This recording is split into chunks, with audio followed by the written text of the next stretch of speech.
Bapak, Ibu, Saudara-saudari, adik-adik para sahabat Yesus di Paroki Santo Yosef Medari dan di Stasi Santo Thomas Sayaka, dan juga para sahabat Yesus dimanapun Anda berada. Kembali kita akan belajar ilmu sejati pada hari Kamis tanggal 7 Januari tahun 2021, hari biasa sesudah penampakan Tuhan. Marilah kita mengawali belajar ilmu sejati kita dengan berdoa. Dalam nama Bapa, Putra, dan Roh Kudus. Amin. Allah Bapa, sumber cahaya, dengan perantaraan Putramu, Engkau menyinari segala bangsa dengan cahayamu. Kami mohon semoga kami selalu percaya dengan teguh kepada Kristus, penebus, agar semakin disinari terang cahayanya dan akhirnya mencapai kemuliaan kekal, sebab Dialah Tuhan pengantara kami, yang bersama dengan Dikau dalam persatuan Roh Kudus hidup dan berkuasa, Allah sepanjang segala masa. Amin. Saudara-saudari yang terkasih, kita akan belajar ilmu sejati dari Injil Yesus Kristus menurut Lukas bab 4 ayat 14 sampai dengan 22a.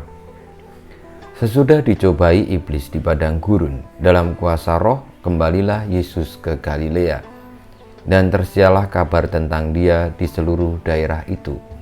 Selama di situ ia mengajar di rumah-rumah ibadat di situ, dan semua orang memuji Dia. Lalu ia datang ke Nazaret, tempat ia dibesarkan, dan menurut kebiasaannya, pada hari Sabat ia masuk ke rumah ibadat, lalu berdiri hendak membaca dari Alkitab. Kepadanya diberikan kitab Nabi Yesaya, dan setelah membukanya, ia menemukan nas di mana ada tertulis, Roh Tuhan ada padaku, oleh sebab ia telah mengurapi aku untuk menyampaikan kabar baik kepada orang-orang miskin, dan ia telah mengutus aku untuk memberitakan pembebasan kepada orang-orang tawanan, dan penglihatan bagi orang-orang buta, untuk membebaskan orang-orang yang tertindas, untuk memberitakan tahun rahmat Tuhan telah datang. Kemudian Yesus menutup kitab itu, mengembalikannya kepada pejabat, lalu duduk. Dan mata semua orang dalam rumah ibadat itu tertuju kepadanya. Lalu Yesus mulai mengajar mereka, katanya, pada hari ini genaplah nas tadi sewaktu kamu mendengarnya. Semua orang membenarkan Dia, dan mereka heran akan kata-kata indah yang diucapkannya.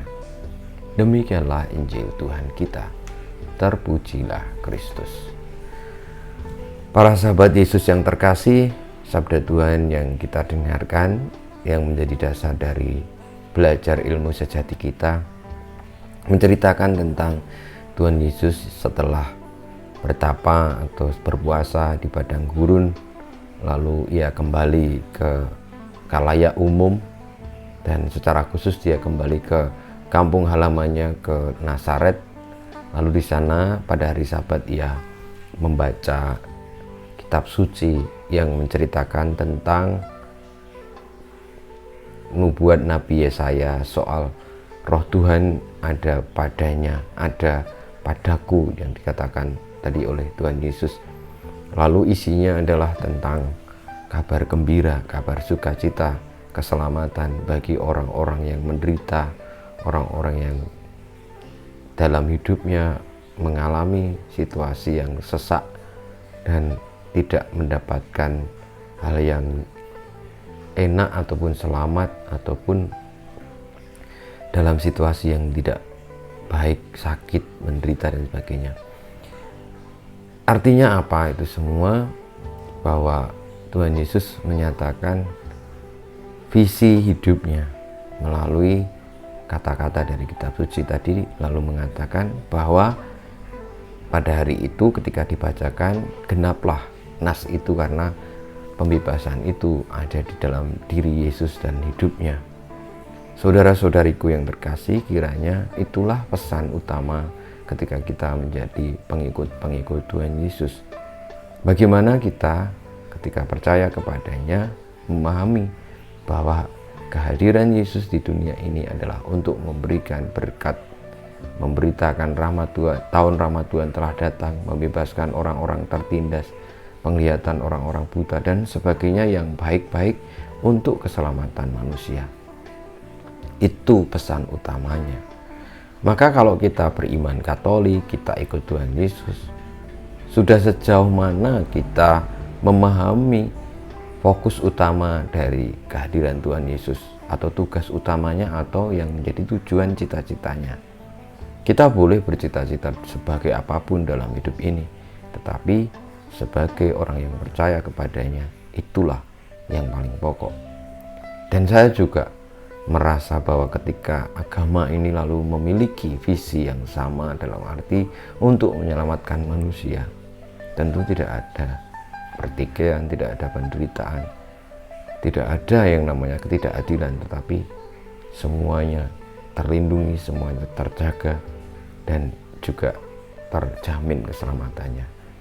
Namun kita bisa melihat sekarang ini berbagai macam ancaman muncul, berbagai macam penderitaan terjadi, berbagai macam kecurigaan terjadi, entah karena ekonomi, entah karena politik, dan sebagainya.